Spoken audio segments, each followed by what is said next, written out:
I tell you what I need. I need a bigger swatch. I need a bigger paint swatch. So you can see it blends okay.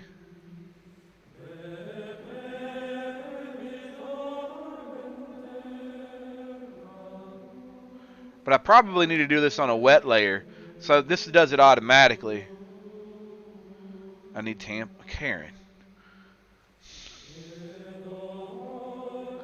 Well, this is a family channel.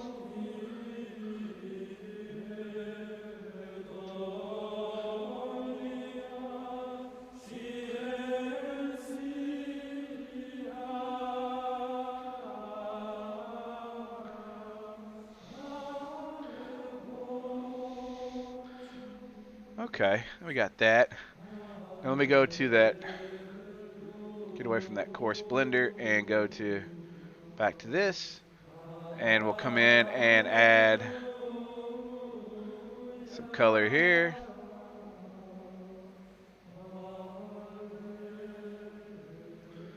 And then some color here.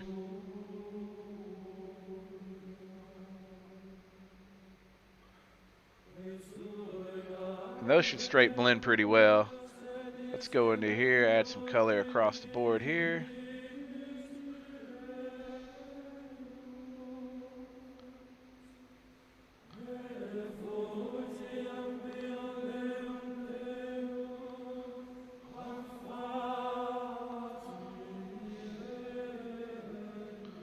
Uh-oh, maybe undo those two brush strokes. And there's three of them there. There we go. I'll come in here and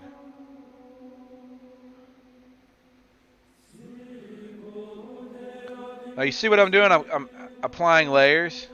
Now if this were wet, like this were actual gouache or an actual pigment, natural pigment, I can actually go in here and I could manipulate it by pulling the two into one another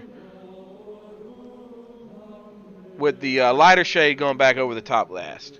And they'll just kind of settle in. They'll go layer over layer over layer and it'll settle into place. It doesn't take much because what will happen if you over wet it, you'll actually pull the pigment away from the parchment and you'll create a bare spot. So you don't want to overdo it and you don't want to underdo it, especially if you're trying to blend. It's like pleating in skirts and things.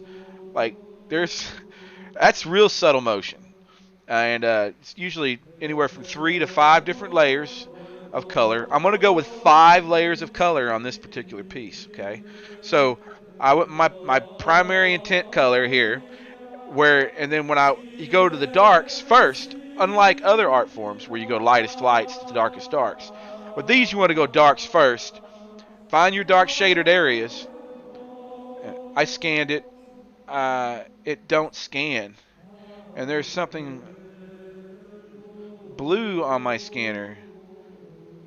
And I've never used yours. Okay. I don't know what to tell you. Oh, a tampon for blending. I got you. So on this particular piece, I'm going to go with my darks first.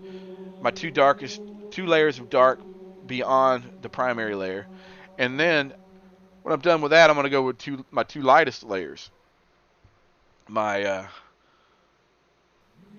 one layer lighter than the primary, and then one layer lighter than that. And then after all that's said and done, then we white line it. We go with our last white lining bit, okay, on that one pass. So let me get my blender back up.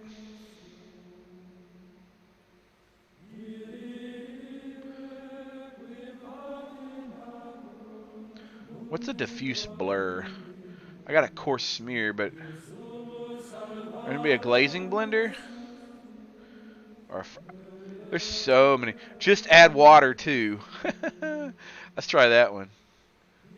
And we'll do that in a smaller, of course, smaller size at a 1.5. So let's try this at a 1.5. Oh yeah, that's nice.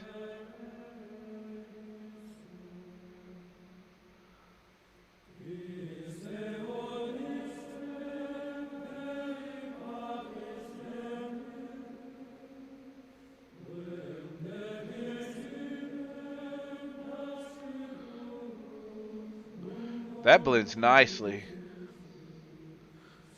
So it's acting like a gouache brush.